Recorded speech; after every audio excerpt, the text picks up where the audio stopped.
I also liked our quite big cast in this. We had Dennis Hopper in there and a few others. Dennis Hopper played.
Why, hello there and welcome back to 31. So we're on day 12 now and day 4 of first and last week. Wow, this week's going by quick.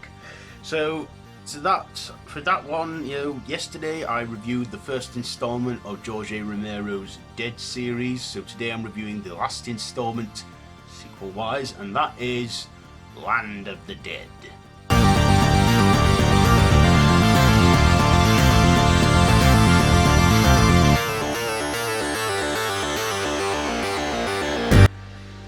So this is set in a post-apocalyptic world where the dead and the living live separately. It's decades after the zombie apocalypse from Night of the Living Dead, and in this, humans have evolved to, to exist in sanctuaries where they use the dead for amusements, and they, ravage, and raid the world that is the land of the dead. And of course the zombies are sort of slowly learning basic things that they used to do as humans, and they're all led by Big Daddy, who leads them all into the city of the living. And of course the living are at first fighting back until the dead just overtake the city, and again that becomes part of the land of the dead. We also have, some corporate villains in there, and you kind of want to root for the zombies as well, because I sort of saw things from the zombies' perspective, and they kind of started to learn and grow and understand the living a bit more. And yeah, so that's the story there. What did I like about this? Well, I like that this was a callback, a return to form for George A. Romero. He'd not done a zombie flick for some time, so, well, did he do Diary of the Dead before or after this? Either way, I'm making Land of the Dead his canon last installment, and I would probably say it is one of his few last films before his passing, that I know of anyway. So, yeah, we get some good zombies in this. The zombies, how they learn, how they are followed by Big Daddy. I also liked our quite big cast in this. We had Dennis Hopper in there and a few others. Dennis Hopper playing the villain, and of course he does a good job playing a dislikable character, and kind of satisfying to see him get his comeuppance. I also like the post-apocalyptic tone in this. We also had, because the year before we had Shaun of the Dead come out, which was a love letter to George A. Romero's zombie series, and he loved the love letter to that, to his film series, and he got Simon Pegg and Edgar Wright to cameo as zombies in it during a scene where they're at this amusement place where this person has a photo with the dead, and them two zombies are Edgar Wright and Simon Pegg, which brings me to thinking, could that be set in the same universe? Because he's like a zombified Shaun. Nah, I just like to think that's a fun Easter egg that they put in there, and that George A. Romero was like, hey, you guys did a great job with this, I want you to feature a small part as the dead in this one, which I can see why.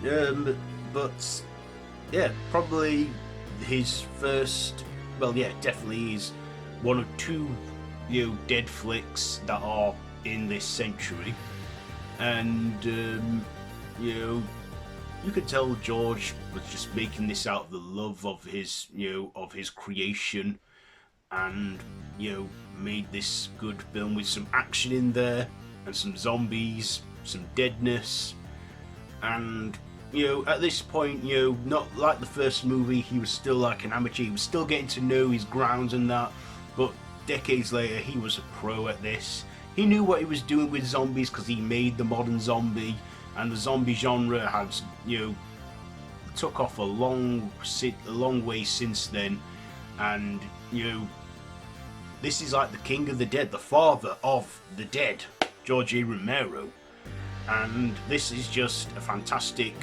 film. These films that I consider part of his Dead series are Night of the Living Dead, Dawn of the Dead, Day of the Dead, Diary of the Dead, and this one, Land of the Dead. And Diary of the Dead, where that falls into the timeline or universe or whatever, I don't know. But one thing I do know is that then those four films, Night, Dawn, Day, and Land, are all within that same universe in different further timelines.